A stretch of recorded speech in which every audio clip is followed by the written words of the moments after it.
السلام علیکم دوستو، آپ دیکھ رہے ہیں انفو ایٹ جواد۔ قطب الدین ایبک برِ صغیر کا پہلا مسلمان بادشاہ جس نے دہلی میں اسلامی حکومت کی بنیاد رکھی، جو دہلی سلطنت کے نام سے مشہور ہوا۔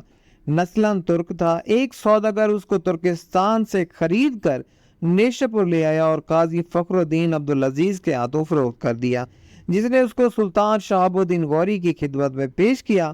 سلطان نے کثیر رقم دے کر اسے خرید لیا۔ شکل و صورت کبھی ہونے کے علاوہ ایک چھنگلیاں بھی ٹوٹی ہوئی تھی، اس لیے لوگ اس کو ایبک شل یا خستہ انگشت کہتے تھے۔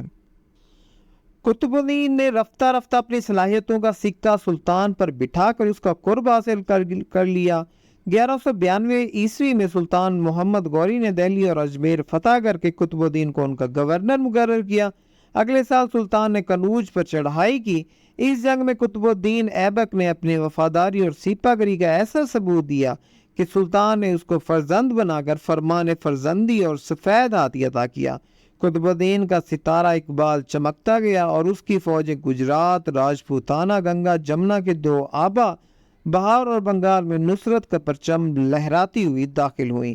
جب سلطان محمد غوری 15 مارچ 1206 کو جہلم کے قریب گکھنوں کے ہاتھوں مارا گیا تو ایبک نے جون 1206 کو لاہور میں اپنی تخت نشینی کا اعلان کر دیا۔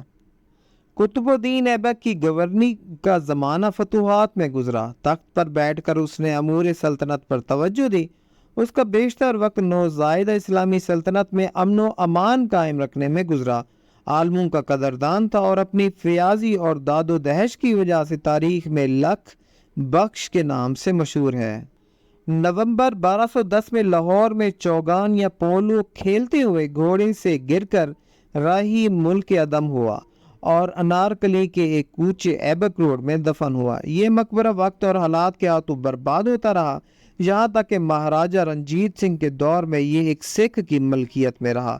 انگریزوں کے دور میں یہ مقبرہ خستہ حالی کی منہ بولتی تصویر تھا۔